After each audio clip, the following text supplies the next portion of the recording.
Matinding trauma raw ang inabot ng isang grade 4 student sa Pampanga dahil umano sa pambubuli ng kanyang mga kaklase na umabot pa raw sa pangunguryente. Pinaiimbestigahan na ng Department of Education ang pananagutan ng eskwelahan kaugnay ng insidente. Balita hatid ni Marisol Abduraman, exclusive. Kinukuryente po ako at saka po binubuli po nila ako ng pork chop. Maliit na baterya. As in, nararamdaman mo yung kuryente? Opo, yung pong parang nagka-ground ka. Ito raw ang dinanas ng grade 4 pupil na si Chelsea, di niya tunay na pangalan, mula sa mga kaklase niya na di umano'y nang bubuli sa kanya sa eskwelahan. Kwento ni Chelsea, grade 3 pa lang siya nang makaranas ng pambubuli ng mga kaeskwela, pero lumala raw ito ngayong grade 4 na siya. Anak, ang balita kung hindi ka na raw pumapasok? Pinagbantaan po nila kasi ako nasusuntukin po ako tsaka pagsasampalin. Isinumbong niya raw ito sa teacher pero hindi raw siya pinansin. Sabi ng ina ng bata, dati pa raw may isinusumbong sa kanya ang anak pero sinabihan lang daw niya ang anak na lumayo sa mga bully na kaklase. Hanggang nagbago raw ang behavior ng bata na labis na niyang ikinabahala. Pagkukulong lang sa kwarto, tsaka yung pagtingin po niya sa pader na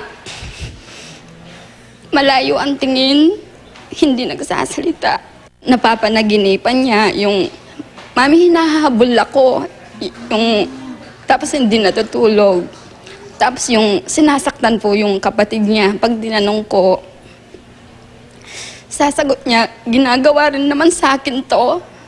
Kaya dinala na raw si Chelsea sa DSWD sa Porac, Pampanga kung saan nakitaan ng trauma ang bata.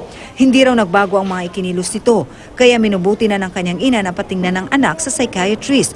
Doon daw niya nalamang may major depressive disorder ang bata.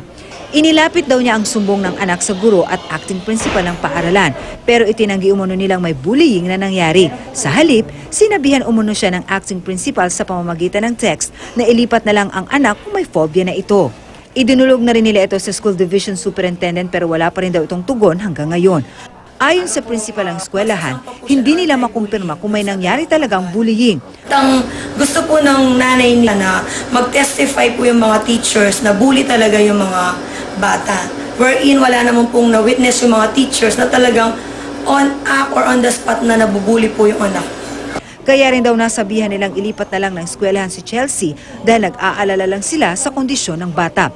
Pinaiimbestigahan na ng DepEd ang nangyari. Bagamat sa tingin ni Asik Umali, may kapabayaan ang eskwelahan dahil malinaw sa Department Order No. 40 Series of 2012 na dapat pinatawag agad ang mga bata at mga magulang nila para na-address agad ang problema na sa pagkakataong ito raw ay hindi ginawa. Kung the way is being narrated to me right now, klarong-klaro, hindi lang po basta kapabayaan nito, napakalaking kapabayaan.